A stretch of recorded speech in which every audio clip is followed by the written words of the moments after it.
Hello. तो देखिए आप लोग इंटर में और हाई स्कूल में एक क्वेश्चन, बहुत फेमस क्वेश्चन आता है जो कि आनुवंशिकता के चैप्टर से है।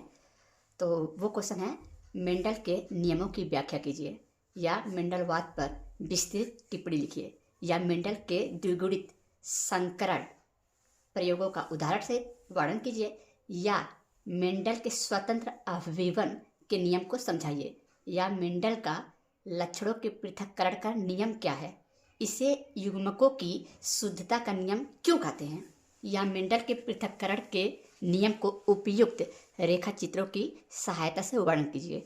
यानी आप देख पा रहे हैं इस क्वेश्चन में कि आपको कितने प्रकार से चीज़ों को दे रहा है। पहले तो कह रहा है कि मेंडल के नियमों की व्याख्या कीजिए, तो ठीक है, नियमों की व्याख्या तो अभी करेंगे हम लोग। या मेंडलवाद पर विस्तृत टिप्पणी लिखिए, ये भी कहा है।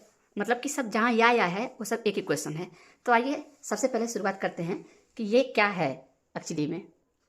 तो देखिए, सबसे पहले आप यहाँ पे देख पा रहे होंगे कि ग्रेगर जॉन मेंडल एक वैज्ञानिक थे जिन्हें आनुवांशिकी के जनक और संस्थापक के रूप में जाना जाता है। मेंडल ने 1856 और 1863 के बीच मटर के पौधे पीशम सेटिवम, देखिए ये मटर के पौधे का वैज्ञानिक नाम है, क्या नाम है, पीशम सेटिवम, पर कई प्रयोग किए। उन्होंने प्रयोगों के परिणामों का अध्ययन किया और कई अवलोकन निकाले।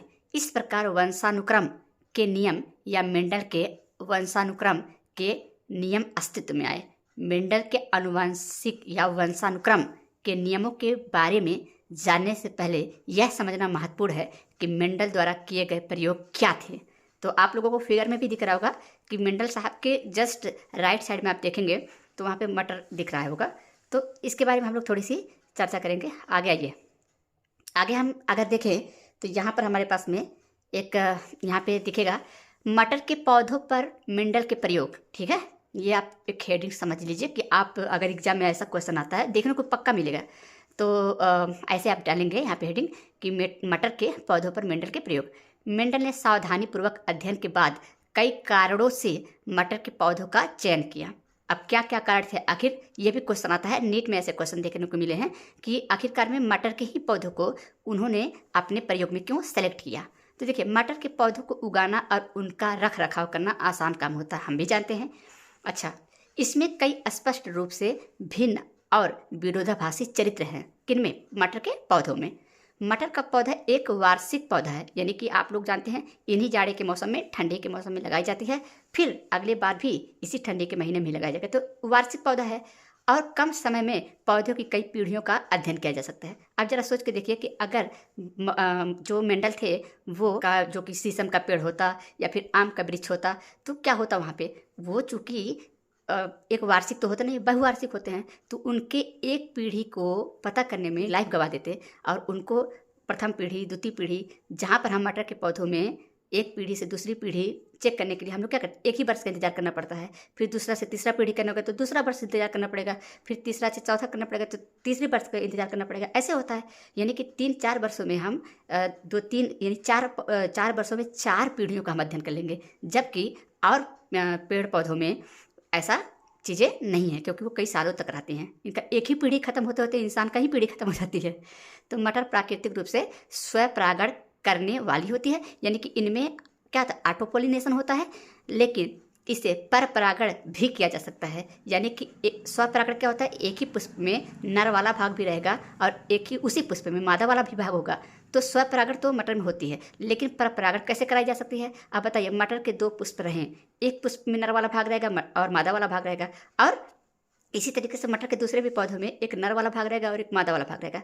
तो सोचिए कि एक पुष्प के मटर के दोनों पुष्प हैं, तो एक पुष्प के मटर के एक पुष्प में से मादा वाला हिस्सा काट दीजिए और एक वाले में से दूसरे वाले पुष्प में से वहाँ पे मादा वाला हिस्सा यहाँ से काटा तो दूसरे वाले में मादा वाला हिस्सा बचा लीजिए, तो क्या होगा, वहाँ पे पर परागण आप करा सकते हैं। तो उसी को कहा है, मेंडल ने उन विरोधाभासी चरित्रों की एक सूची बनाई जिनका उन्होंने अध्ययन किया। आइए चीज़ों को और डिटेल में समझने की कोशिश करते हैं कि ये क्या कहना चाह रहे हैं। देखिए, आपने देखा कि मेंडल ने अपने प्रयोगों को इस तरह से संरचित किया कि वह एक समय में विपरीत लक्षणों की एक जोड़ी का निरीक्षण कर सके। उन्होंने विपरीत चरित्रों के लिए शुद्ध नस्ल की रेखाओं का उपयोग करके अपने प्रयोग शुरू किए। इसका मतलब कि यहाँ पर शुद्ध लंबा पौधा लिया अच्छा मटर के, और एक तरफ क्या लिया, शुद्ध बावना पौधा लिया, किसका, मटर का। तो वही उन्होंने कहा है, उन्होंने विपरीत लक्षणों के लिए 2 शुद्ध रेखाओं को पारी नहीं यहाँ पे है, पर परागण है, किया, और परिणामी संतानों को F1 पीढ़ी, जिसे पहली फिलिसियल पीढ़ी भी कहा जाता है, तो कोई बात नहीं होगा, यानी कि F1 पीढ़ी आप कहिए, F1 पीढ़ी कहा। फिर F1 पीढ़ियाँ स्वपरागित हुई, जिससे दूसरी यानी जिसको F2 पीढ़ी कहते हैं, वो जन्म लिया। तो अच्छा, उसके बाद में क्या आते हैं, उसके बाद में फिर आप अगर देखेंगे तो क्या है कि मतलब मेंडल साहब की ही बात हो रही ना, तो उन्होंने क्या किया, इन्होंने जो यहाँ पर लिखा, तो उस चीज़ को हम आगे थोड़ी सी देख लेते हैं, क्योंकि यहाँ पे हम लोग थोड़े पीछे चले गए हैं, तो आगे आ जाते हैं। तो यहाँ लिखा है कि मेंडल के प्रयोगों के परिणाम, यहाँ फिर हेडिंग डालेंगे और लिखेंगे, आइए शुद्ध लंबे मटर के पौधों को शुद्ध छोटे मटर के पौधों के साथ संकरण कराने के मेंडल के प्रयोगों के परिणाम पर नजर डालें। यानी कि मेंडल ने जब प्रयोग कराया तो क्या मिला, तो देखो F1 पीढ़ी में मेंडल ने देखा कि सभी पौधे कैसे थे, लंबे थे, वहाँ कोई बौना पौधा नहीं था। F2 पीढ़ी में क्या हुआ, F2 पीढ़ी में मेंडल ने देखा कि 3 संतानें लंबी थी जबकि 1 बौना था। यानी कि इसी को याद रहे 3:1 कहते हैं, 3 संबंध है 1 का अनुपात कहते हैं, कि जब दूसरा पीढ़ी हुआ, यानी पहले पीढ़ी में तो सब लंबे थे, लेकिन दूसरे पीढ़ी में क्या हुआ कि 3 संतानें लंबी थी जबकि 1 ही बौना था, तो इसको 3 लंबे थे तो 3 हो गया, और 1 बौना था तो 1 हो गया, 3:1। जब मेंडल ने अन्य लक्षणों का अध्ययन किया तो इसी तरह के परिणाम मिले। मेंडल ने देखा कि F1 पीढ़ी में केवल एक माता पिता के लक्षण दिखाई देते हैं, जबकि F2 पीढ़ी में अगर देखो तो दूसरे माता पिता के चरित्र भी दिखाई देते हैं। जो लक्षण F1 में दिखाई देते थे उन्हें प्रमुख लक्षण कहते हैं, और जो लक्षण F2 में पहली बार दिखाई देते हैं उन्हें अप्रभावी लक्षण कहा जाता है। अच्छा, अभी इस चीज़ को और हम लोग समझने की कोशिश करेंगे। तो इससे निष्कर्ष क्या निकाला, कौन, मेंडल ने, माता पिता से संतानों में स्थानांतरित होने वाले जीन जोड़े में मौजूद होते हैं, इनका इन जोड़ियों को एलील्स कहते हैं। तो ये बहुत इंपॉर्टेंट है, एलील्स किसे कहते हैं, माता पिता से संतानों में स्थानांतरित होने वाले जो जीन होते हैं, जीन के जोड़े, उन्हीं को एलील्स कहते हैं। तो बहुत फिर मैं कह रहा हूँ कि एलील्स किसे कहते हैं, इंपॉर्टेंट है अपना। फिर कह रहा है जब 2 एलील्स समान होते हैं तो उन्हें समयुग्मनजी कहा जाता है, क्योंकि सम यहाँ पता चला ना साउंड से, समयुग्मनजी यानी कि समान होते हैं। जब दोनों एलील्स भिन्न होते हैं तो उन्हें विषमयुग्मनजी कहते हैं। तो बात सही है। प्रमुख वर्णों का वर्णन बड़े अक्षरों का उपयोग करके और अप्रभावी वर्णों का वर्णन छोटे अक्षरों का प्रयोग करके किया जाता है। उदाहरण के लिए मटर के पौधों में लंबाई के 3 प्रमुख जीन को टीटी और ये, तो ये चीज़ें कहना क्या चाह रहा है अभी उसको हम तो बता ही रहे हैं आप लोग को। ये टीटी वाली जो बात है, टीटी अप्रभावी जीन, तो ये करने के लिए हम लोग देखते हैं, रुकिए यहाँ पर हम आपको कुछ चीज़ों को दिखाने की कोशिश करेंगे जो कि आपको बहुत ही इंपॉर्टेंट थोड़ी सी आप देखेंगे तो यहाँ पे आपको थोड़ी सी और समझ में आएगी, और इसको हम डिटेल में करने की कोशिश करेंगे आप लोगों के लिए। तो यहाँ पे हम सबसे पहले देख लेते हैं। यहाँ पे अगर देखिए आप तो यहाँ पे जनक है और बड़ा टी, और बड़ा टी आपको दिख रहा है, इसी टी की वहाँ बात हो रही थी। तो यहाँ पे क्या लिखा, शुद्ध लंबा, बड़ा वाला टी जहाँ है शुद्ध लंबा, और जो बावना है तो वो भी अपने आप में देखिए दोनों छोटा टी है, शुद्ध बावने में, तो वो भी तो अपने आप में बावना है। अगर ये शुद्ध लंबा है तो ये वो शुद्ध बावना है। इन दोनों में क्या कराया गया, मतलब क्रॉस पोलिनेशन जब कराया गया तो वहाँ पर क्या देखा गया कि जो यहाँ पे शुद्ध लंबा युग्म, देखो यहाँ पे अगर तुम एरो देख पा रहे हो, देखो मेरा एरो यहाँ पे जा रहा है, देखो ये एरो, ठीक है, यहाँ दिख रहा है ना, मैं इसी की बात कर रहा हूँ। तो जो ये एरो है क्या लिखा है यहाँ पे, युग्मक, क्या लिखा है, युग्मक। तो मैं युग्मक को देखो तो यहाँ पर क्या है, ये शुद्ध है, देखो भाई यहाँ पे ये शुद्ध है। अगर मैं थोड़ी सी आप लोगों को समझाना चाहूँ तो 1 मिनट आप लोग मुझे टाइम दे सकते हैं, हल्का से थोड़ी सी आप ही लोगों के लिए यहाँ पे मैं चीज़ों को कुछ मैं पॉइंटर को चूज कर लेता हूँ ताकि आप चीज़ों को समझ सको। देखिए यहाँ पर आपके पास में ये जो जनक है, तो यहाँ पे देखिए क्या शुद्ध है ना, तो इसको आप क्या कर सकते हो, ये देखो मैंने ऐसे रेड में कर दिया, ठीक है जी। उसके बाद फिर देखो शुद्ध बावना, तो यहाँ पर क्या है, ये छोटा टी है ना, समझ आ रहा है कि नहीं आ रहा है, ओके। अब देखो यहाँ पर अगर ये बातें समझ में आ रही है आप लोगों को तो बहुत ही अच्छी बात है। फिर देखो जब इन शुद्ध का, अब देखो यहाँ पे 2 टी है, यहाँ पे 2 टी दिख रहे हैं तुम्हें, ठीक है। तो यहाँ पे देखो जब दिख रहा है तो ये 1 टी यहाँ पर हो गया, ठीक है। अगर ये देखो तो इसको हम और भी तरीके से कर सकते हैं, कैसे, अब देखो इसको समझना ही है हम लोग को, तो हम लोग और तरीका हमारे पास हो सकता है। क्या तरीका हो सकता है, देखो यहाँ पे ये आप यहाँ पे देखो कि ये टी और यहाँ पर क्या है, ये वाला टी, ये दोनों शुद्ध हैं, और ये देखो ये भी तो अपने आप में शुद्ध है भाई। तो ये अपना कौन सा, ये छोटा वाला, ये भी देखो हाईलाइट मैंने कर दिया, और यहाँ भी हाईलाइट मैंने कर दी। तो इनको F1 पीढ़ी में क्या हुआ, देखो 1 टी यहाँ से आया, ठीक है, ये बड़ा वाला टी है, अच्छा, और एक छोटे वाली टी में से आया, तो देखो यहाँ क्या बन गया, यहाँ पर इस जगह पे देखो टी बना कि नहीं बना, ये कौन सा टी बना, एक बड़ा है एक छोटा है। लेकिन ऐसे ये संकर लंबा है, संकर लंबा मतलब इसमें मिलावटी है, किसका, ये बड़े वाले टी का और छोटे वाले टी का। लेकिन जब देखा गया तो ये लंबा पौधा निकला, तो इसका मतलब कि जब 50% यानी 50% इस टी का आया है और 50% इस टी का आया है, तो यहाँ पे जब दोनों का एक बड़ा वाला टी भी मतलब बड़ा वाला टी 50% है और छोटा वाला टी भी कितना है 50% यहाँ पर है। जब 50% ये छोटा वाला टी भी है तो इसको 50% ये लंबा ही क्यों हुआ। यहाँ पे सवाल उठा ना कि लंबा क्यों हुआ। तुम लोग भी अर्ग अपने आप में करो कि लंबा ही है क्यों हुआ यहाँ पे। तो लंबा इसलिए हुआ क्योंकि मतलब अब तो ये तो मतलब यहाँ पे कोई एक्सपेरिमेंट नहीं किया, उसको एक्सपेरिमेंट को देखा था मेंडल ने। अब आप ही रहते तो आप क्या करते, अगर वहाँ पर ये जो टी वाला है, जो बड़ा टी यहाँ पे दिख रहा है और यहाँ पे छोटा टी दिख रहा है, तो आप क्या करते? अरे देख करके बताइए कि यहाँ बड़ा टी है तो देखने में पौधा कैसा था? तो पौधा देखने में लंबा था। कैसा था जी? पौधा देखने में लंबा था। अच्छा, लेकिन उसके अंदर छोटा टी भी मौजूद था, उसके जीन में छोटा टी भी मौजूद था। देखो यहाँ पे छोटा टी जो दिख रहा है, ये छोटा टी ये भी मौजूद था। तो इसको कहते हैं जब जो चीज़ बाहर से दिखे, बाहर से जो दिखे, बाहर से दिखे मतलब जैसे वो लंबा दिख रहा पौधा, तो इसको कहते हैं कि देख करके आप पता कर ले कि लंबा है। अरे भाई टाल है, लंबा है। तो जो चीज़ें आप बाहर से देख के पता करो उसको कहते हैं फिनोटाइप। क्या कहते हैं? फिनोटाइप। लेकिन कैसे मेंडल को पता चला कि इसके अंदर जीन कैसा है? जैसे तुम्हारी परीक्षण करते डीएनए, तुम्हारा डीएनए कैसे दूसरे के डीएनए से, या तुम्हारा डीएनए तुम्हारे पापा के डीएनए से कैसे मैच करा लेते हैं, या किसी से क्राइम अगर करे रहो तो उसके साथ में, तो उसका डीएनए आपके डीएनए के साथ में कैसे मैच कर जाता है। और डीएनए के आधार पर पुलिस या कोई भी चीज़ें कानून आपके हाथों तक चली जाती है, आपके गर्दन तक वो चली जाती है कानून। कैसे? तो कैसे जाती है? क्योंकि कहीं ना कहीं जो अंदर की चीज़ें जो हमारे हैं उसको जीन कहते हैं, तो जीन से वो पता कर लेते हैं। तो ऐसे ही जब इसके जीन को देखा गया तो जीन में बड़ा भी टी था और छोटा भी टी था। तो यहाँ पर जीनोटाइप में, यानी जीनोटाइप बोले तो अंदर की बात बॉस। कहाँ की बात? अंदर की बात। तो अंदर वाली जो बात थी वहाँ पर क्या है, ये छोटा टी बड़ा टी मिला, और बाहर क्या मिला बाबू? बाहर पे लंबा दिखा। तो आप कह सकते हो कि सर यहाँ पे जब 50% बड़ा वाला टी है, 50% छोटा वाला टी है, तो यहाँ पर छोटा भी तो दिख सकता था। तो दिख सकता था, लेकिन ये कुदरत की बात है, वो तो सिर्फ यहाँ देखा गया, यहाँ पे कोई कुछ कहा नहीं गया। तो देखो यहाँ शंकर लंबा, अब शंकर लंबा में देखो एक बड़ा टी एक छोटा टी है। तो यहाँ पे आप देख पा रहे हो, यहाँ पर आपके पास क्या है? ये टी, ये वाला टी देखिए आप। अब यहाँ पे नजर डालिए, यही हमको बताने में यही आप सीख जाओ केवल, उसके बाद सब कुछ खत्म हो जाएगा। आप लोगों का अनुवांशिकी में सब मतलब खत्म हो जाएगी। ये छोटा वाला टी हो गया। अब बताओ बड़ा टी यहाँ हो गया कि नहीं हुआ? बहुत अच्छा। तो इसको भी मैं हाईलाइट कर दे रहा हूँ। और ये क्या है? छोटा टी है। तो चलो यहाँ भी मैंने हाईलाइट कर दिया। अब यहाँ पर आप लोगों की सुविधा के लिए यहाँ पे देखिए टी, यहाँ पे लिखा है जो टी, ये वाला टी, ये जो टी लिखा हुआ है कैसा बाबू? ये शुद्ध लंबा, ठीक है, जो कि एक है।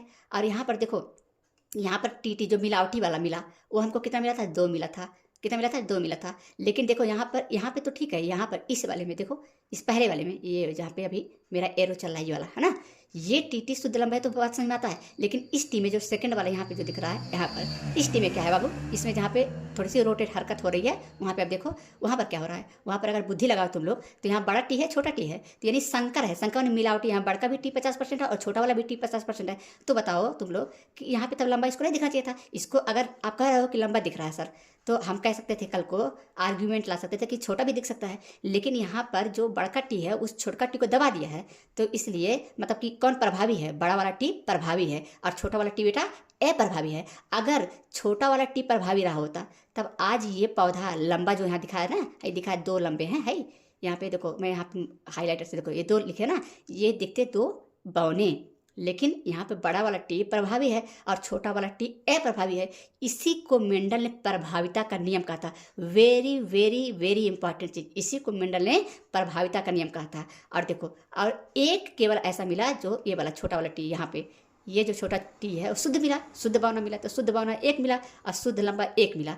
और यहाँ पे ये जो शंकर वाले हैं वो 2 मिले, तो इसीलिए शुद्ध मिला 1। अच्छा, रेशियो 1 संबंध है। देखो क्या कहते हैं? 1, क्या कहते हैं? 1, ठीक है, यहाँ पे समझो 1, ठीक है। फिर यहाँ पे क्या होता है? रेशियो, यहाँ पर रेशियो। और यहाँ पे देखो, यहाँ पे ऐसे ये 2, यहाँ पे 2 दिख रहा है। फिर देखो यहाँ पे ऐसे रेशियो, फिर यहाँ पर रेशियो। ये आपका वीडियो को अच्छे से देखो, ये अरे मतलब ये थोड़ी सी नहीं बनना, एडजस्ट करो। तो यहाँ पे इसको भी समझो 1 है। क्या है ये? 1, ठीक है, ये 1 है। तो क्या हुआ बाबू? 1 रेशियो 2 रेशियो 1 है, जो कि बहुत ऊपर बन गया है। तो 1 रेशियो 2 रेशियो 1। इस 1 का मतलब कि ये कितना परसेंट है बाबू। इस वन का मतलब कि ये एक है शुद्ध लंबा, और ये क्या है, ये भी लंबा तो है लेकिन इसमें मिलावटी वाला लंबा है। अच्छा, और ये एक शुद्ध बौना है, तो इसी को लंबा कितने हैं, इस प्रकार से लंबा देखो कितने हो गए, एक लंबा तो शुद्ध वाला और दो ठो या शुद्ध वाले लंबे हैं, तो 2 1 3, इसीलिए इसको कहते हैं 3 3। और यहाँ पे क्या कहते हैं, रेशियो, यहाँ पे रेशियो, और यहाँ पे 1, ठीक है, 3:1। आई होप कि ये आप लोगों को क्लियर आ रहा होगा। ये 11 नहीं बेटा, ये 1 है, 3:1 उसी को कहा जाता है। अब आइए अपनी बातों पर चलते हैं, देखते हैं कि क्या वो कहना चाह रहा है। तो चलिए चीज़ों को और समझने की कोशिश करते हैं। और देखिए क्या यहाँ पे, अभी इसको तो हम पढ़ा रहे हैं आप लोग को, लेकिन यहाँ पे थोड़ी सी और देख लीजिए कि हम लोग कहाँ थे, उसको देखिए। तो हालांकि वहाँ पे देखा गया, अभी बता रहा हूँ, आप और लोग आराम से इसको एक बार देखेंगे तो सब कुछ समझ में आ जाएगा। तो यहाँ पर आपको मैंने अगर बताऊँ तो यहाँ पे निष्कर्ष वाला तो हो गया था हम लोग का, फिर यहाँ पर हम लोग आ गए। तो यहीं पर वो हम लोग पढ़ रहे थे कि यहाँ पे जो पहला नियम है ए, आप लोग देख रहे होंगे कि ए लिखा है, ए कहाँ लिखा है आप लोग बताओ। यहाँ पे देखो बेटा, यहाँ पे समझना बात को, यहाँ पे लिखा हुआ ना कि नियम, देखो मेंडल ने क्या दिया था, वंशानुक्रम के नियम दिए थे। तो कितने नियम थे बाबू, तो मेंडल ने 4 नियम दिए थे। हालांकि आप 4 नहीं पढ़ पाते हो, लेकिन 4 नियम दिए थे। तो पहले देखो क्या है, ए यहाँ पर देखो, ये येलो से जो मैं यहाँ पे हाईलाइट कर दे रहा हूँ, ऐसे आप लोग क्या बना लेना, ऐसे आप लोग अपना कापी बनाइए, और कापी बना के बाद छोटा छोटा ऐसे लिख लीजिए। क्या लिखा है इसमें, पहला है युग्मित कारकों का सिद्धांत, ये पहला नियम उनका है। ये क्या कह रहा है, किसी व्यक्ति में प्रत्येक लक्षण 2 कारकों द्वारा नियंत्रित होती है, यानी कि प्रत्येक लक्षण 2 कारक के द्वारा। अब जिन्हें हम क्या कहते हैं, जीन कहा जाता है। जीन के वैकल्पिक रूप को एलील या एलिलोमॉर्फ कहा जाता है। यदि किसी व्यक्ति में समान प्रकार के एलील्स होते हैं तो उन्हें समयुग्मक कहा जाता है। जैसे टीटी, वो टीटी कौन सा है, बड़ा वाला टी, और एक तो छोटा वाला टी हम दिखा रहे थे। तो जहाँ पे बड़ा वाला टी और छोटा वाला टी एक मिला तो उसको विषम युग्म जी कह रहे थे, और जहाँ पे शुद्ध वाला टी मतलब दोनों बड़ा टी मिला तो उसको समयुग्म जी। तो इस तरीके से हम बताए थे, इसमें कोई बात नहीं थी। तो युग्मित कारकों का सिद्धांत हो गया। और दूसरा इन्होंने क्या बताया था बाबू, प्रभुत्व का सिद्धांत। ये सिद्धांत है या प्रभुत्व का नियम, ये इनका दूसरा नियम है। अब प्रभुत्व वाला तो बात समझ में आ गई होगी। अच्छा बताइए, जब एक बड़ा टी था और एक छोटा टी था, तो बताइए लंबा कौन हुआ था, बड़ा वाला टी की वजह से लंबा हुआ था, यानी प्रभुत्व कौन दिखाया था, बड़ा वाला टी, और दब कौन गया था, छोटा वाला टी। तो उसको प्रभुत्व का नियम भी कहते हैं। जब एक या अधिक विपरीत लक्षणों वाले 2 समयुग्मजी व्यक्तियों को पार किया जाता है, ठीक है, तो यहाँ पे क्या है, व्यक्तियों को पार किया जाता है, तो एक F1 संकर में दिखाई देने वाले लक्षण प्रमुख क्या लक्षण होते हैं जो F1 में दिखाई नहीं देते हैं, वे अप्रभावी करण का सिद्धांत या पृथक्करण का नियम। तो ये हाईलाइट कर लीजिए आप, इसको बहुत इंपॉर्टेंट होने वाले हैं। आप लोग चूंकि अभी पहली बार एग्जाम दे रहे हो और आप लोगों के पास उतना एक्सपीरियंस नहीं है कि कहाँ से और कितना पूछता है, तो मैं इसको बता रहा हूँ, बहुत इंपॉर्टेंट है। पृथक्करण का नियम कहता है कि जब किसी कारकों या जीनों का एलील्स की एक जोड़ी को विषम युग्मजी स्थिति में एक दूसरे के साथ लाया जाता है तो दोनों दूषित हुए बिना एक साथ रहते हैं। लेकिन जब उनसे युग्मक बनते हैं तो वो क्या कर लेते हैं, वो जब युग्मक बनते हैं तो अपने अपने कहते हैं ना कि आखिरकार में रंग ला दिया कौन, आखिरकार में तुम अपना कभी कभी आपने मूवी वगैरह में देखा होगा, आखिरकार में तुम दिखाई दिए कि तुम एक रोड छाप थे, हमने उठा के लाया था। इस तरीके से लोग कहते हैं ना कि अपना रंग दिखाई दिए। तो ऐसे हुए कह रहा है कि दोनों एक दूसरे से अलग हो जाते हैं। इसे मेंडल का आनुवंशिकी का प्रथम नियम कहा जाता है। तो मेंडल के आनुवंशिकी का प्रथम नियम वही है। फिर डी वाला है आपका, अभी इसको और डिटेल करेंगे, निराश मत होइए, आप लोग समझने की कोशिश करिए।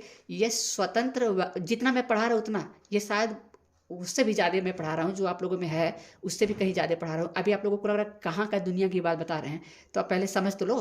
फिर ये क्या कर रहा है, स्वतंत्र वर्गीकरण का सिद्धांत या वर्गीकरण का नियम। अब इसमें क्या कर रहे हैं, यदि लक्षणों की एक से अधिक जोड़ी की विरासत का एक साथ अध्ययन किया जाता है तो प्रत्येक जोड़ी के लक्षणों के कारक या जीन स्वतंत्र रूप से अलग हो जाते हैं। इसे मेंडल के आनुवंशिकता का दूसरा नियम कहते हैं। देखो अगर कुछ ना आए समझ में तो बस इसको बस इतना लिख लो, क्योंकि ये बहुत ही शॉर्टकट में ये मैंने लिखा है, बहुत शॉर्टकट में ये इतना, बस कुछ नहीं आए तो नंबर उठाना ही उठाना है। तो इसको आराम से आप लोग कर लीजिए। आगे देखिए, आगे बढ़ते हैं। तो आगे जब हम पढ़ते हैं तो हमारे पास आता है मेंडल के वंशानुक्रम, मतलब वंशानुक्रम मतलब कि जैसे वंश चलता चला आ रहा है, आपके हमारे भी वंश तो चले आ रहे हैं। तो ऐसे उन्होंने क्या किया, 2 मुख्य प्रयोग किए, और वो क्या प्रयोग थे, मोनोहाइड्रेट क्रॉस और एक डाई हाइब्रिड क्रॉस। तो ये आपके रेड में दिख रहा होगा, रेड कलर में, वो बहुत इंपॉर्टेंट है। अब अच्छे से आप लोग समझिए, अपनी हिम्मत को मत तोड़िए, समझिए। प्रयोग करते समय मेंडल ने पाया कि कुछ कारक हमेशा स्थिर तरीके से संतानों में स्थानांतरित होते रहते हैं। यही वजह है ना कि अगर आपके परिवार में या कहीं भी समाज में किसी को, एक फैमिली को अगर चरक है तो वो चरक संतानों पे चली जाती है, मतलब कि वो संतान से संतान, संतान से संतान चली जाती है, वो खत्म कभी नहीं होता। तो वही कह रहा है कि स्थिर माने रुका हुआ है, स्थिर तरीके से संतानों में स्थानांतरित हो रहे थे।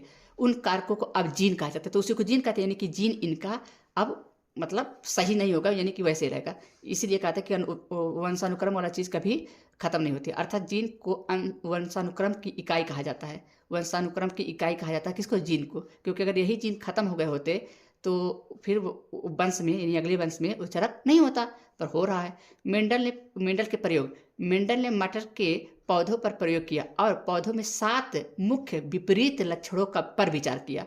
फिर उन्होंने विरासत कानून को निर्धारित करने के लिए दोनों प्रयोग किए। दोनों प्रयोगों को संक्षिप्त विवरण नीचे दिया गया है। तो क्या दिया गया है देख लेते हैं। देखो मेंडल के, आप अगर देखोगे तो ये तो हम लोग पढ़ लिया। अब आगे हम इस पे आते हैं, इस पर, कहाँ पे? इस पे।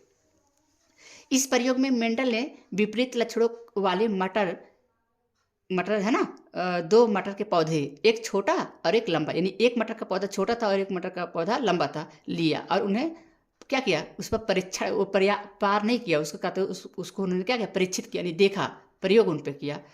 उन्होंने पाया कि पहली पीढ़ी की संतानें लंबी थी और उन्होंने क्या कहा? F1 संतान कहा।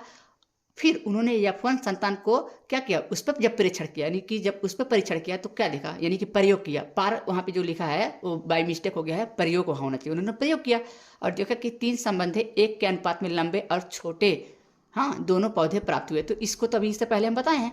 3 संबंधी 1 का मतलब क्या हुआ?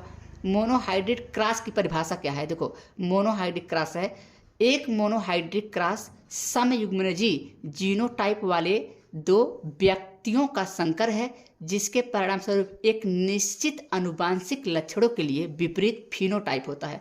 फिनोटाइप मतलब जो हमारे जो आप बाहर से दिख जाओ, जैसे कि मैं काला हूँ या मैं गोरा हूँ या आप काले हो गोरे हो तो बाहर से दिख जाता है ना। तो उसको जो चीज़ बाहर से दिख जाए, जो लक्षण बाहर से, जैसे गोरा होना एक लक्षण है, काला होना भी एक लक्षण है, अच्छा होना भी एक लक्षण है, बुरा होना भी एक लक्षण है, ये सब गुण है ना। तो जो चीज़ें आपको बाहर से दिख जाए वो फिनोटाइप होता है। पर जो चीज़ें अंदर से पता चले मतलब आपके अंदर क्या है, हमें क्या पता चलेगा? आपके माता जी का गुण है कि पिताजी का गुण आपके अंदर है, हाँ, तो ये हमें पता नहीं है, तो इसको हम क्या कहेंगे? जीनोटाइप। तो यहाँ पे फिलहाल फिनोटाइप कह रहा है। 2 मोनोहाइड्रिक लक्षणों, अब यहाँ पे टी जो लिखा है वो बड़ा वाला टी है, और जो ए टी एक दूसरा वाला लिखा है वो छोटा टी है, के बीच के क्रॉस को मोनोहाइड्रिक क्रॉस, हाँ, कहा जाता है। मोनोहाइड्रिक क्रॉस एक जीन को विरासत के लिए जिम्मेदार है। इसे पुनेट स्क्वायर के माध्यम से आसानी से दिखाया जा सकता है। मोनोहाइब्रिड क्रॉस का उपयोग आनुवांशिक विदों द्वारा यह देखने के लिए किया जाता है कि कैसे समयुग्मनजी संतानें अपने माता पिता से विरासत में मिले विषम युग्मनजी जीनोटाइप को व्यक्त करती हैं। अच्छा, इस चीज़ को देखिए क्या लिखा है। मेंडल ने वंशानुक्रम के लिए जो नियम दिया था उसको तो हम लोग अभी जान गए कि मोनोहाइड्रिक एक क्रॉस है और एक डाइहाइड्रिक क्रॉस है, और उसमें हमने ये भी देख लिया जो अभी हमने तुरंत आपको बताया है। इसके अलावा आगे हम बढ़ें तो मोनोहाइड्रिक का आप एग्जाम्पल सोचोगे कि सर क्या है? तो ग्रेगर मेंडल की ये मटर पर जो मोनोहाइड्रिक क्रॉस के लिए उन्होंने एक अभी जो इससे पहले मैं बताया हूँ कि प्रयोग किया था, तो मेंडल ने 2 विपरीत लक्षणों वाले मटर के पौधों की एक जोड़ी के साथ शुरुआत की, यानी एक लंबा और दूसरा बौना। अभी इससे पहले बताए थे, लंबे और बौने पौधों के पर परागण के परिणाम स्वरूप, यानी कि स्वपरागण मटर के पौधे में हो सकता है लेकिन पर परागण कराया था, यानी कि मटर के एक पौधे में जो पुरुष वाला हिस्सा था वो काटा था और दूसरे वाले में से जो महिला वाला हिस्सा था ये काटा था, ताकि वो मजबूर हो जाए पर परागण करने के लिए। अच्छा, फिर क्या कह रहा है? पर परागण परिणाम स्वरूप लंबे पौधे बने। क्या किया? जब लंबे और बौने पौधे के पर परागण के परिणाम स्वरूप, जब लंबे पौधे का भी करा रहा है, बौने पौधे का भी करा रहा है, दोनों का आपस में करा रहा है, तो लंबे भी बनना चाहिए था और बौने भी बनना चाहिए था। लेकिन हुआ क्या कि उसमें सभी संकर पौधे लंबे थे। अब लो जी, सभी लंबे पौधे थे भाई, उसमें तो आप बौने से भी कराए थे भाई। माता पिता से संतानें पैदा होती तो जरूरी है पूरा, मान लीजिए कि आप 12 संतान पैदा हो गए तो 12 संतान पूरा का पूरा पिता के पर ही चले जाएं, माता पर भी जाना चाहिए ना। तो यहाँ पर अगर 12 के 12 संतान है भाई, तो 12 नहीं कह रहे, चलो मनुष्य की बात मैं कर रहा हूँ कि 3 ही माता पिता से मान लीजिए 3 संतानें पैदा हुई और तीनों अपने पिता पर गया है, इसका मतलब कि माता का उसमें योगदान नहीं है, माता का भी जीन गया है, लेकिन माता का जीन उसमें अप्रभावी है और पिताजी का जीन प्रभावी है, इसलिए वो दिखता है। माता जी का जीन शायद इस बार न दिखे, आपकी जब वाइफ आवे तो उनसे जो बच्चा हो उसमें माता जी का जीन दिख जाए। इसी को तो हम कहते हैं कि अनुवांशिकी में, मतलब कि अनुवांशिकी में एक पीढ़ी से दूसरे पीढ़ी में हमारे जो जीन्स होते हैं वो जाते हैं। अच्छा, उन्होंने सभी 7 विपरीत जोड़ियों के साथ एक प्रयोग किया और देखा कि संपूर्ण यफवन संतान ने अपने व्यवहार में एक पैटर्न दिखाया, यानी वे माता पिता में से थे, यानी माता पिता में से एक के समान थे, या तो माता के समान थे या तो पिता, तो फिलहाल तो पिता के समान थे, ऐसा दिखा। और क्या लिख रहा है, एक अन्य मूल चरित्र पूरी तरह से अनुपस्थित था, यानी कि उसमें नहीं था। अब यहाँ पे देखिए, अगर इस चीज़ को हम समझ पाए हों तो इस चीज़ को आप बहुत अच्छे से देखिए। देखिए यहाँ पे फिर से ये इंपॉर्टेंट है, इसको आप रोक करके भी देखेंगे तो बहुत इंपॉर्टेंट होगा। देखिए यहाँ पर अगर आप देखेंगे तो ये आप लोग बहुत सावधानी से देखो, तो यहाँ पर पेरेंट्स लिखा है, ये पेरेंट्स मतलब ये आपका कौन है, माता पिता, जिसको जनक कह रहे थे आप, ये शुद्ध पीपी है। यहाँ पे अगर देखेंगे तो यहाँ पे देखिए ये लोग करते रहे, ये शुद्ध पीपी है। अच्छा, यहाँ पर मतलब बड़ा वाला पीपी, और ये कैसा है, छोटे वाले पीपी हैं। तो देखो ये पर्पल, यानी कि पर्पल फ्लावर है, ये पर्पल मतलब बैगनी फ्लावर है, ठीक है। लेकिन ये बैगनी फ्लावर तो है, लेकिन इसमें जो जीन है वो कैसे बाबू, बड़ा वाला पी है।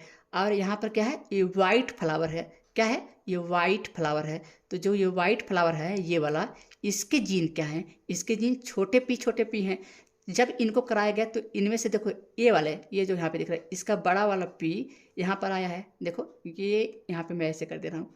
और इसमें से कौन आया, छोटा वाला पी आया, यहाँ पर देखो, ये इसको भी हाईलाइट कर दे रहा हूँ, देखो यहाँ पे हाईलाइट कर दिया। तो बताइए यहाँ पे जब बड़ा वाला पी है और कैसा है, छोटा वाला भी पी है, छोटा वाला पी मतलब वाइट, देखो वाइट वाला, ये वाइट वाला, तो इसको तो वाइट हो जाना चाहिए ना इस पुष्प को, लेकिन कैसा है, पर्पल कलर का है। इसका मतलब कि बड़ा वाला पी, यानी कि ये वाला लक्षण प्रभावी है, और छोटा वाला पी मतलब कि ये अप्रभावी है, इसी को प्रभाविता का नियम कहते हैं। अच्छा, आप देख पा रहे होंगे कि ये प्रथम पीढ़ी में चारों, यानी कि कौन से, ये वाले भी, ठीक, और ये वाले भी, और ये वाले भी, और ये वाले भी, यानी चारों प्रथम जनरेशन, यानी प्रथम जनरेशन में पीढ़ी होता है। इसके साथ साथ इंग्लिश भी आप लोग जिसका कमजोर हो जानते रहे, जनरेशन है पीढ़ी। तो पहले पीढ़ी में एक जैसे लक्षण दिखाई दिए, यानी कोई नाटा, कोई मतलब नाटा नहीं था, यानी बौना नहीं था, सब लंबे थे, वही करा उन्होंने। F1 है, ये F1 यही ना जी, तो F1 संतत पौधों के स्वपरागण के साथ अपने प्रयोग जारी रखा, ठीक है। आश्चर्य की बात है यह है कि उन्होंने देखा कि 4 में से एक बौना पौधा था, जबकि 3 लंबे थे। क्या थे, 3 लंबे थे, समझे। अच्छा, लंबे, अब इसका क्या मतलब हुआ, इसका मतलब संबंध एक के अनुपात में थे। उन्होंने यह भी नोट किया कि कोई भी संतान मध्यवर्ती ऊंचाई में नहीं था, यानी कोई मिश्रण नहीं देखा गया। उन्होंने परिणाम पौधों के अन्य लक्षणों के लिए भी समान था, और उन्हें दूसरी संकर पीढ़ी कहा, और संतानों को फिलियल या उसी को फिलियल या F2 कहा गया है। तो F2 या फिलियल की बात है। तो यहाँ पे देखो, अगर इस चीज़ को देख लिए हो तो यहाँ पर आप देख सकते हो। अब अच्छे से देखो कि जो मैं कह रहा था वही मैं सही था, मैं जो कह रहा था कि इसमें से क्या हुए, 3 तो तुम्हारे कैसे हो गए, देखो 3 तो तुम्हारे दिख रहे हैं, ये 1 2 और ये तीसरा है, ये तीनों पर्पल दिख रहे हैं, ठीक है। अच्छा, याद रखो यहाँ पे देखो, ये वाला चीज़, ये चीज़ आप जो देख रहे हो, ये वाला चीज़, ये यहाँ पर शुद्ध पीपी है, तो यहाँ पर्पल होना बनता है। लेकिन यहाँ पर देखो, यहाँ पर एक पी कैसा है, इसमें एक पी तुम्हारा बड़ा, एक पी छोटा है। तो पी जो छोटा वाला है, तो वो पी छोटा वाला किसके लिए था, अब इससे पहले क्या देखे थे, इससे पहले क्या देखे थे कि ये जो छोटा वाला, ये देखो यहाँ पे देखो, ये वाला, ये छोटा पी किसके लिए है, ये तो वाइट फूल को बताता है ना जी, वाइट फूल को। तो आखिरकार में ये वाला यहाँ पर जब ये छोटा पी है, ये जब पी कैसा है, छोटा है, तो इसको कैसा हो रहना चाहिए था, वाइट होना चाहिए था। लेकिन ये तो कैसा रहा, पर्पल ही रहा। पर्पल मतलब बताओ जल्दी से, ये अपना जो बैगनी कलर है वैसे ही क्यों है, ये भी बैगनी कलर, यानी तीनों बैगनी कलर है। और एक तुम्हारा कैसा है जी, एक वाइट है, तो इसका मतलब 3 संबंध है एक, इसी रेशियो को हम बोल रहे हैं। इसी को हम क्या कहते हैं, इसी को कहते हैं, देखो ये शुद्ध रूप से पर्पल है तो ये 1 हो गया, लेकिन ये पर्पल है, ये वाला ये पर्पल है, ये भी क्या है, पर्पल है, ये भी पर्पल है, लेकिन ये शुद्ध रूप से नहीं है क्योंकि यहाँ बड़ा पी और ये छोटा पी है तो अशुद्ध है। तो इनको हम 2, ये कितने अशुद्ध मिले, 2 मिले। और शुद्ध देखो, शुद्ध यहाँ पे वाइट है ना, तो ये कितना है, कितने संख्या में है, 1 का ना है, तो यहाँ पे हम 1 कह दे रहे हैं। तो इसी को हम लोग क्या कहते हैं, 1 रेशियो, मतलब 1:2:1, इसी को कहते हैं हम लोग। अब आगे बढ़ जाओ, आगे अगर हम लोग बढ़े, देखो ये ठीक है ना, और देखो आगे आगे अगर देखोगे तो मेंडल ने देखा कि जो लक्षण F1 पीढ़ी में अनुपस्थित थे वे F2 पीढ़ी में फिर से प्रकट हो गए। वही बात अभी इससे पहले मैं बताया था कि इसीलिए कोई किसी के यहाँ चरक रहता है तो शादी नहीं करना चाहता है। क्यों? क्योंकि अगर एक शादी हो गया तो फिर उसकी वंशज ही खराब हो जाते हैं, इसीलिए चरक और को दोष माना जाता है। उन्होंने ऐसे दबे हुए लक्षणों को अप्रभावी लक्षण कहा। मैंने कहा ना कि जो प्रभावी है वो तो ठीक है, प्रभाविता हो गया, लेकिन जो लक्षण दबे हैं जरूरी नहीं कि वो अगली पीढ़ी में भी दबा रहे। हो सकता है अगले पीढ़ी में हो, क्या सकता है, ऐसा देखा भी जाता है कि अगली पीढ़ी में हो जाकर के वो लक्षण दिख जाता है। तथा व्यक्त लक्षणों को प्रमुख लक्षण कहा, जो लक्षण दिख रहा था इतना समय, जैसे कि बड़ा वाला दिख रहा है कि बड़ा हमको जो पौधे हैं वो बड़े हैं, या फिर पौधे हमारे बैगनी है, तीनों पुष्प हमारे कैसे थे, बैगनी, तो वो लक्षण दिख रहा था तो उसको प्रभावी कहा, और जो लक्षण नहीं दिख रहा था उसको अप्रभावी कहा। अब उसके साथ में क्या कहा, उन्होंने यह भी निष्कर्ष निकाला कि कुछ कारक संतानों को उनके माता पिता से क्रमिक पीढ़ियों तक विरासत में मिलते हैं। बाद में इन कारकों को जीन कहा गया। जीन एक पीढ़ी से दूसरी पीढ़ी तक गुणों की विरासत के लिए जिम्मेदार होते हैं। ठीक है, जीन में एलिस मतलब जोड़ा, एलिस मतलब जोड़ा की एक जोड़ी होती है जो विभिन्न लक्षणों के लिए कोड करती है। यदि एलिस की एक जोड़ी, ठीक है, एक जोड़ी समान है, यानी टीटी, या मतलब टीटी यहाँ पे बड़ा टी है और यहाँ पे टीटी क्या है, दूसरा वाला छोटा टी है, तो ऐसे एलिस को होमोजिगस जोड़ी कहा जाता है। जबकि जो अलग या गैर समान होते हैं उन्हें विषम युग्मजी कहते हैं। उसके अलावा आप देखो कि मेंडल ने ये प्रयोगों के आधार पर ये देखा कि हरी मटर बना पीली मटर या गोल बना झुर्रीदार आदि के साथ प्रयोग किया। सभी मामलों में उन्होंने पाया कि परिणाम समान थे। इससे उन्होंने अलगाव व प्रभुत्व के नियम को बताया कि प्रभुत्व किसका ज़्यादा है। डाई हाइब्रिड देख लीजिए, क्या डाई हाइब्रिड में क्या बताया, एक डाई हाइब्रिड क्रॉस प्रयोग में मेंडल ने 2 लक्षणों पर विचार किया जिनमें से प्रत्येक में 2 एलील थे। अगर वो मोनोहाइब्रिड रहता तो एक एलील रहता, अब ये डाई हाइब्रिड है तो कितने एलिस होंगे, 2 एलिस होंगे। उन्होंने झुर्रीदार हरे बीज और गोल पीले बीजों को क्या किया, उस पर प्रयोग किया, पार किया नहीं है, प्रयोग किया, और देखा कि पहली पीढ़ी की सभी संतानें F1 गोल पीली थी। इसका मतलब यह था कि प्रमुख लक्षण गोल आकार और पीला रंग के थे। इसके बाद उन्होंने F1 संतान को स्वयं परागित किया और 4 अलग लक्षण प्राप्त हुए, गोल पीला, गोल हरा, झुर्रीदार पीला और झुर्रीदार हरा बीज, यानी कि जिसको 9 संबंध है, 3 संबंध 1 के अनुपात का हम चीज़ों को बताने की कोशिश करेंगे आप लोगों को। यहाँ पे देखिए डाई हाइब्रिड, इसमें तो आपको हमने बताया। अब यहाँ पर आकर के देखिए इस चीज़ को, यहाँ पर क्या कहा गया है, ये जो वाई दिख रहा है, हालांकि पता नहीं दिख रहा होगा कि नहीं, लेकिन आप लोग कोशिश करो समझने का। अगर कोशिश करोगे तो थोड़ी सी अच्छा आप लोगों के लिए ये रहेगा कि आप लोग चीज़ों को बहुत ही अच्छे तरीके से समझ पाओगे। यहाँ पे मैं एक कलर को चूज कर ले रहा हूँ ताकि आप लोगों को और अच्छे से मैं दिखा पाऊँ, चीज़ों को प्रभावी ढंग से दिखा पाऊँ। तो यहाँ पर आप देखिए, यहाँ पर आपको जो दिख रहा है बेटा, यहाँ पर वाई का मतलब आप लोग समझने की कोशिश करिए क्या है ये, और यहाँ पर जो वाई आर है इसका क्या मतलब है। ठीक है, इस चीज़ को आप लोग समझिए। और साथ ही साथ अगर चैनल पर नई बार हैं, आप नई बार आए हो, तो स्टडी विथ PCM 2.0 ये मेरा ऑफिशियल चैनल है, जिसको आप लोग ज्वाइन कर लीजिए, क्योंकि आने वाली सारी चीज़ों को आप लोगों को एक एक चीज़, सब चीज़ें बताई जाएंगी। तो फिलहाल के लिए देखिए, फिर आते हैं F1 जनरेशन। अब यहाँ पे जो ये गोल सा लिखा है उसको फिनोटाइप कहते हैं। फिनोटाइप का मतलब फिर मैं कह रहा हूँ, 10 बार मैं कहूँगा, फिनोटाइप का मतलब जो दिखेगा वो फिनोटाइप है, जो आपको बाहर से दिख जाए। और जीनोटाइप आपको बाहर से नहीं दिखता है, तो बाहर से क्या दिखा, पहले देख लो इसको आराम से। यहाँ पे YR है, ये आप देखो YR, ये यहाँ पे मैं दिखा रहा हूँ आप लोगों को, समझने की कोशिश करें। ये देखो YR है, अगर दिख रहा हो तो। फिर यहाँ पर क्या है, YR है, यहाँ पर भी YR है। फिर यहाँ पर क्या है, YR है, ये वाला भी YR है। फिर यहाँ पर क्या है, ये भी YR है कि नहीं, बोलो जल्दी से। अब है सेम जैसे ऊपर लिखे हो वैसे यहाँ नीचे भी ऐसे लिख लेना, ये वाई आर।